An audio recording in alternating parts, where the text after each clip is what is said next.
मुझे मानसिक रूप से टॉर्चर किया जा रहा है। मेरे परिवार के खिलाफ में षड्यंत्र रचा जा रहा है, मेरे खिलाफ में षड्यंत्र रचा जा रहा है।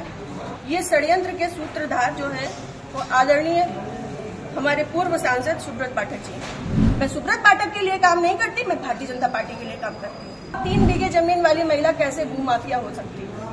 मैं बीजेपी की कार्यकर्ता हूँ और बीजेपी में ही काम करती हूँ शुरू से लेके लास्ट तक, जब तक मेरा जीवन मुझे अलाउ करेगा। मेरे पिताजी, मेरे ससुर साहब, मेरे हस्बैंड, मेरे हम सब लोगों के लिए हत्या तक का मतलब षड्यंत्र रचा जा चुका है। जी, मैं डीएम साहब के पास अपनी फरियाद लेकर के आई हूँ कि रोज प्रतिदिन मुझे मानसिक रूप से टॉर्चर किया जा रहा है। मेरे परिवार के खिलाफ में षड्यंत्र रचा जा रहा है, मेरे खिलाफ में षड्यंत्र रचा जा रहा है। और ये षड्यंत्र के सूत्रधार जो है वो आदरणीय हमारे पूर्व सांसद सुब्रत पाठक जी, जिन्होंने हमारे गेस्ट हाउस को लेकर के हमें ये कहा कि हम भूमाफिया हैं। मैं आप सब लोगों को ये बात को अवगत करा देती हूँ कि हमारी जितनी भी जमीनें हैं 35-40 बीघे से ज्यादा जमीन नहीं, और जिसमें मेरे खुद के नाम पे सिर्फ 3 बीघे जमीन है।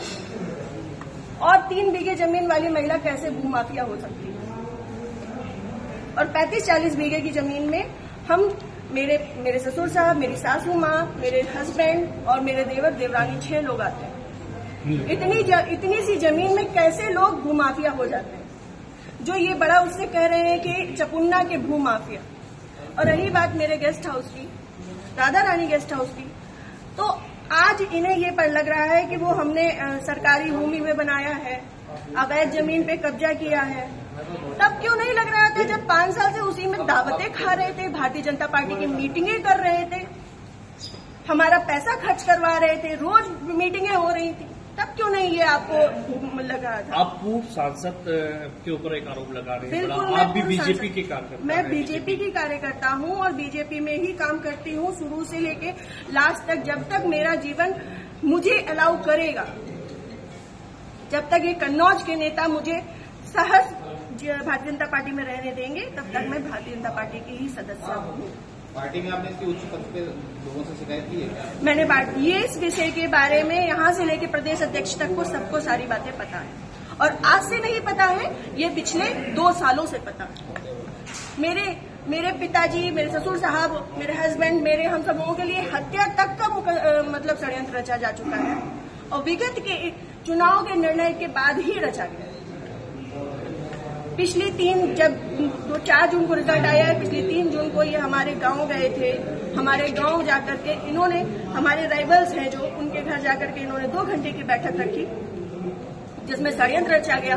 और उसके बाद ही उसी दिन इनके एक प्रमुख कार्यकर्ता कहिए, चमचे कहिए, कुछ भी कहिए, वो जीतू त्रिपाठी, उन्होंने मेरे ससुर साहब को फोन किया, जिसकी मैं रिकॉर्डिंग आप सबको भेजूंगी और चाहूंगी कि मीडिया में आप चलाएं।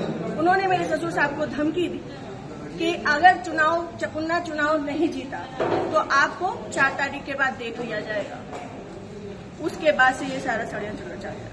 क्या चुनाव हरवाने में आपका भी श्रेय जाता है? मैं भारतीय जनता पार्टी तरीके से वो आरोप लगा रहे हैं क्या?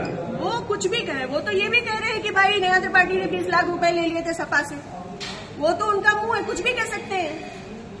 पर मैं भारतीय जनता पार्टी की कार्यकर्ता हूँ और सभी लोग सोशल मीडिया जानते हैं, चलाते हैं, सभी लोग मेरी आईडी में देख सकते हैं कि मैंने किस तरीके से काम किया है। मैं सुब्रत पाठक के लिए काम नहीं करती, मैं भारतीय जनता पार्टी के लिए काम करती हूँ।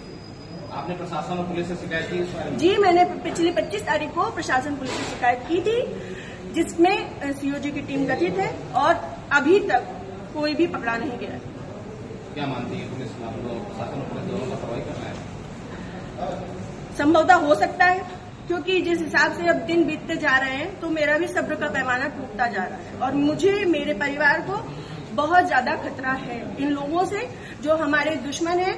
चूंकि सुब्रत पाठक जी ने, हमारे जो राइवल्स हैं, सभी आजीवन कारावास के मुजरिम हैं। सभी आजीवन कारावास के मुजरिम हैं। मैंने इसमें लिख के भी दिया है, संदीप तिवारी, प्रदीप तिवारी, मनोज अग्निहोत्री, ये बलात्कारी केस के और आजीवन कारावास, गैंगस्टर, इन पे सब तरीके की धाराएं लग चुकी हैं इनमें, ऐसे लोगों के साथ में। और जिसको इन्होंने हम लोगों की सुपारी दी है, अखिलेश यादव उर्फ छक्की, वो इनके हाँ यहाँ ठटिया का ही निवासी है, गांव झहुआ है उसका। वो इन लोगों के साथ में सुब्रत पाठक के साथ में भी जेल में रहा है और इन लोगों के साथ में भी जेल में रहा है और अभी फरार है। और इन लोगों की मोटरसाइकिल भी उनके पास है, अभी तक वो भी बरामद नहीं हुई। ये लोग सिर्फ मेरा मानसिक, शारीरिक और चारित्रिक शोषण करते आ रहे हैं 2 साल से। मैं 3 साल से मैं बहुत ज्यादा परेशान हो चुकी हूँ। अब ये चीजें नहीं होंगी। आज आपने जिलाधिकारी से बातचीत की, क्या उन्होंने आश्वासन दिया? उन्होंने मुझे पूर्ण आश्वासन दिया है कि इस पे निष्पक्ष जांच होगी, क्योंकि हमारे पास रिकॉर्ड्स भी हैं, हमारे पास सबूत भी हैं और बहुत सारी चीजों के सबूत हैं। समय आने पे मैं वो सब आपके सामने रखूंगी। जिले में जो भी भ्रष्टाचार हो रहा है, जो जिला पंचायत में भ्रष्टाचार हो रहा है, जो ब्लॉक प्रमुख में भ्रष्टाचार हो रहा है, ब्लॉक में भ्रष्टाचार हो रहा है, वो सारी चीजें मैं आप सब लोगों के सामने रखूंगी। अगर आपकी सुनवाई आज नहीं होती तो आगे क्या कदम उठाएंगे आप? मैं आप लोगों का सहारा लूंगी और आप लोगों का सहयोग, मुझे पूर्ण विश्वास है कि मेरे साथ हमेशा रहेगा और मैं इस पे अपनी अंतिम सांस तक अब फ्रंट के पैमाने में आकर के लड़ूंगी।